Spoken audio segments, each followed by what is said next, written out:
18,000 కోట్లు రుణమాఫీకి, 7,600 కోట్లు పెట్టుబడి సాయం, 10,000 కోట్లు ఫ్రీ కరెంట్కి, 10,000 కోట్లు పంటలు కొనడానికి, 10,000 కోట్లు ప్రాజెక్టులకు, 1,400 కోట్లు రైతు బీమాకు, మార్క్ఫెడ్కు 611 కోట్లు, ఆయిల్ ఫామ్ సాగు సబ్సిడీకి 227 కోట్లు, పంట నష్టాలకు 95 కోట్లు, మొత్తం పైకం 54,000 కోట్లు. ఏడాదిలోనే వ్యవసాయం కోసం గింత ఖర్చు పెట్టినామని ఇవాళ అన్ని పేపర్లలో అడ్వర్టైజ్మెంట్ తోటి సాటింపేసింది సర్కార్. ఎందుకంటే ఇగో గిందుకు పాలమూల రైతు పండుగ ఆఖరి నాడు సీఎం రేవంత్ రెడ్డి సారు మంత్రులు ముఖ్యమైన వాళ్ళంతా వచ్చేండ్రు. స్టాల్స్ తిరుక్కుంటా కొత్త మిషన్లు కొత్త పనిముట్లు చూసేండు. ఆవులు కూడా తీసుకొచ్చేండ్రు. ఇక ఇటు చూడండి, ట్రాక్టర్ నడుపుతున్నాడు ముఖ్యమంత్రి గారు. 3 రోజుల పండుగ జరగబట్టి వ్యవసాయానికి కావాల్సిన సాయం చేస్తున్నాం కాబట్టి ఎన్నడు వండనంత పంట వండిందని చెప్పుకొచ్చిరు మంత్రులంతా.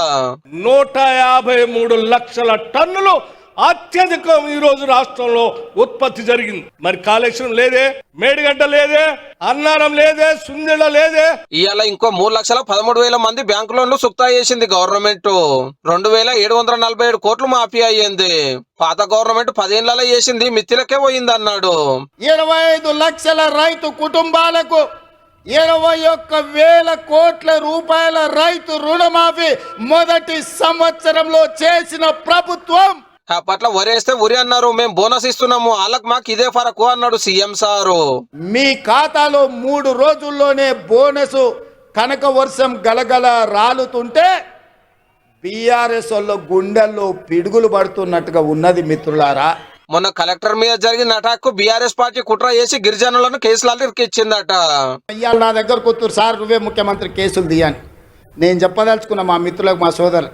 ముఖ్యమంత్రిగా ఉన్న నా మీదనే 182 కేసులు ఉన్నాయి. నా కేసులే నేను తీసుకోలేకపోయినా. చట్టం వేరు, ముఖ్యమంత్రి కుర్చీ వేరు. కేసీఆర్ 1000 ఎకరాలలో ఫామ్ హౌస్ కట్టుకున్నాడు. మా ఏరియాలో కంపెనీ పెట్టి జాబ్లు ఇస్తే తప్పెట్లయితుందని క్వశ్చన్ చేసిండు కారోళ్లను.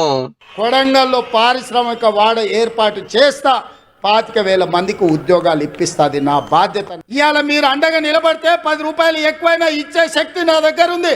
నేను సంతకం పెడితే 10 లక్షలు కాదు, ఎకరాకి 20 లక్షలు ఇచ్చే శక్తి నా దగ్గర ఉంది. తీసుకోండి, 20 లక్షలు తీసుకోండి.